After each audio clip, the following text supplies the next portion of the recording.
Welcome, fellow travelers of the Forgotten Roads and Wanderers of Wilds, to the Verdant Enclave. I'm your host and sometimes friendly DM. More relevant to today's discussion, I'm also your fellow wanderer and wilderness guide to the Ranger class of 5th edition Dungeons & Dragons. Let's talk battle damage. Before we get started, I'd like to take this opportunity to outline some of the different things we're doing in the game and how I'm recording the damage for the purpose of calculation. And I'd like to address the formula I started with from Chris at Treantmonk's Temple for calculating average damage per round.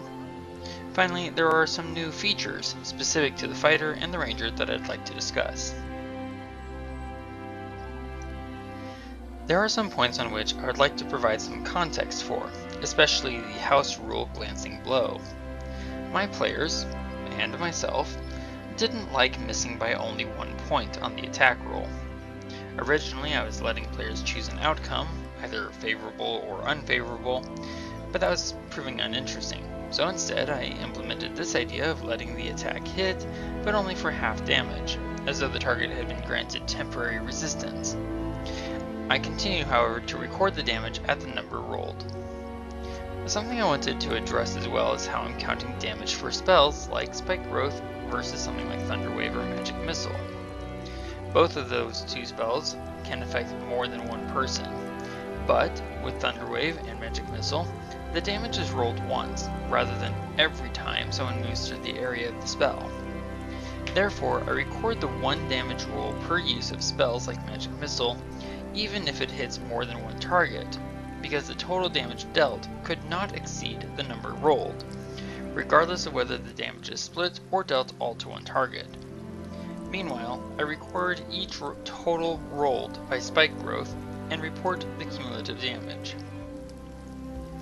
Further, spell damage will be tracked for the purpose of determining each level's overall damage per level, but unless it is a damage writer, like Hunter's Mark, it will not be a factor in calculating average damage per hit, as such spell damage isn't necessarily dependent on whether or not a weapon attack hits. Finally, while most optimizers build their characters and determine the quality by estimating, through one means or another, average damage per round, from my perspective and the way I'm tracking the data, I am not evaluating the data on a per round basis, but on a per hit basis, as it's simply easier for me to keep track of that way. The formula from Chris at Treantmonk's Temple uses variables, which, while including the possibilities of the game, unfortunately degrade the overall accuracy of the formula, as it adds in possibility without regard for the fact that the chance doesn't factor into averages.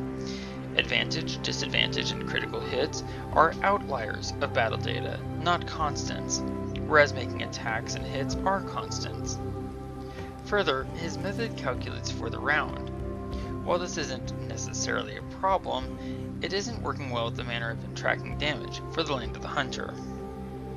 I've since modified Chris's approach, first by removing those variable components of the formula, reducing it to the more basic form of chance to hit, average of damage dice, plus appropriate modifiers. I chose a base armor class of 15 to determine the basic chance to hit, and I calculate the numbers as total weapon damage for the level divided by hit rather than per round. At level 11, the fighter gains their second extra attack, and the hunter subclass of the ranger gains a multi-attack choice. This introduces a curious wrinkle to be aware of going forward with damage comparisons. The first thing is that the fighter is almost certainly always going to be able to use all 3 of their attacks, unless the combat runs out of monsters or the character runs out of ammunition. This is absolutely amazing, and any fighter player who gets this far in a campaign is going to have an absolute blast. The second thing to keep in mind is that this is going to change things for the fighter, in particular the Eldritch Knight. Now, when the fighter is going to spend their action, they will have to consider which is more worth that expenditure, a single spell effect, or 3 opportunities to cause damage. Obviously, this question is contingent on constantly varying circumstances, but it is important to consider for when the player is choosing spells or magic items.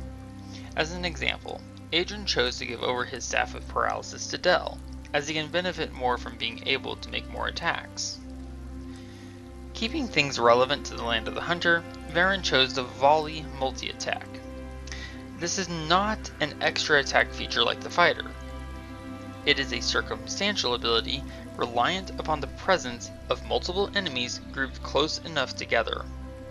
It is easily and understandably a crowd control ability, and is likely to be used against groups of horde creatures like orcs and goblins. This does mean that the ranger's attacks are going to hit more often, since this ability targets lighter enemies with typically lower armor class, but it will also dilute the ranger's effectiveness. While the ranger will certainly gain boosts to its damage, unless the ranger is using a powerful weapon, enemies will take longer to die, since this is not focused fire. There is also the problem of ammunition with volley or extra attack. Ammunition will go very, very quickly now.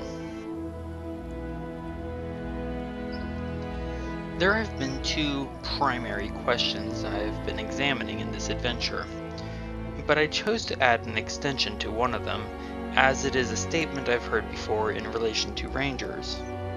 The original two questions are, does the ranger need Hunter's Mark in order to do comparable damage? And are fighters better as archers than rangers? The extended question is, do rangers need their spells in order to keep up with martial class damage output? Now, to clarify, comparable should be understood as equivalent. In other words, in order for the statement to be true, rangers would be required to use Hunter's Mark in order to do the same damage as a fighter or a paladin or a rogue or any of the other martial classes. If they don't need Hunter's Mark to do this, then the statement is not true. With that in mind, let's get started with the rogue. At level 11, Thea made 25 attacks and 22 hits, for a hit to attack ratio of 88%. Sneak attack added 339 points of damage, or 62.55% of level overall damage. Thea used Cunning Action to hide 18 times, to disengage 0 times, and to dash once. She used Fast Hands successfully 6 times, Second Story 11 times, Uncanny Dodge once, which reduced damage taken by her by 7 points. Evasion was used 0 times. Supreme Sneak was used twice, and Sharpshooter was used 0 times, except to ignore cover and long range. Thea dealt out 203 points of normal damage. Sneak Attack raised that up to 542 points of damage for the whole 11th level. Without Sneak Attack, Thea's battle efficiency, or damage per hit, for level 11 was 9.23, which is lower than the baseline by 1.27. With Sneak Attack, Thea's battle efficiency was 25.47 points per hit, which is 14.14 above the baseline. Let's move now to the fighter Adrian, having now completed level 11. Adrian made 83 attacks, 67 of which were hits, for a hit to attack ratio of 80.72%. For magic, Adrian used Firebolt Cantrip 5 times, adding 85 points of damage, or 8% of his level overall damage. Expeditious Retreat was used once to dash 2 times as a bonus action. Shield was used 10 times, and Magic Missile once, at 2nd level, generating 12 points of damage, or 1% of total level damage. Longstrider was used once. Melf's Acid Arrow was used once for 12 points of damage, or 1% of total level overall damage. Shatter was used once for 9 points of damage, again 1% of total level overall damage. Gust of Wind was used twice. Someone else cast Polymorph on Adrian to change him into a giant ape, from which he gained 226 points of damage. Adrian used Action Surge 5 times, adding 110 points of damage, or 15% of total level damage. Second Wind was used 5 times, recovering 76 hit points over the course of level 11. Indomitable was used successfully 0 out of 2 attempts, and Eldritch Strike was used successfully once out of 2 times. Adrian's total level 11 damage with Action Surge was 757 points of damage. With magic added in, Adrian's total damage for level 11 became 1,101, so weapon damage accounted for 68.76% of all the fighter's damage. With Action Surge, Adrian's battle efficiency was 11.3, which was 0.8 above the baseline. Finally, the Ranger Varen, who also completed level 11. Varen made 135 attacks, 113 of which were hits, making a hit-to-attack ratio of 83.7%. Varen used Longstrider 3 times, once to put it at 2nd level into the Ring of Spellstoring. Jump was used once, Hunter's Mark was used 5 times for 54 points of damage, or just 3% of total level overall damage. And Locate Animals or Plants, not at all. Spike Growth was used twice, adding 337 points of damage, or 21% of total level damage. Non-Detection was used twice, Plant Growth twice, and Hail of Thorns through a charm was used once, adding 5 points of damage, or 0.32% of total level damage. Colossus Slayer was used 43 times for 226 points of damage, or 19% of level overall damage. Primeval Awareness was used 6 times, Steel Will turned 2 fails into successes, but the 3rd time failed to make a difference. Land Stride was used 34 times to outmaneuver or gain advantageous positions, or just to keep away from pursuers. Favored Enemy was used 2 times, and Natural Explorer was used roughly 28 times. It is difficult to account for each individual use of this feature, as it provides several distinctive elements, and some are passive instead of active. Volley was used 20 times for 467 points of damage, or 40% of level overall damage. For level 11, Varen made 1,176 points of damage from weapons and Colossus Slayer, and with magic raised that total to 1,572 points.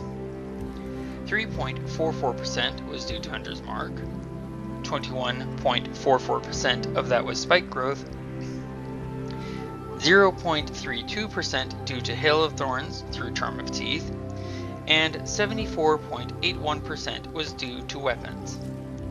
Varen's battle efficiency was lower than the fighters for this level at 10.41, 0.09 below the baseline.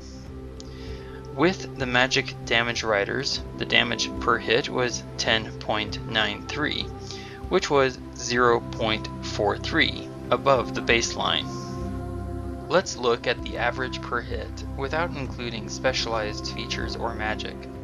For this, I have gone through and removed both the damage and the hits added through the use of Volley, but not the fighter's extra attack. The blue line is the baseline, while the yellow line represents the rogue, the gray line represents the fighter, and the orange line represents the ranger.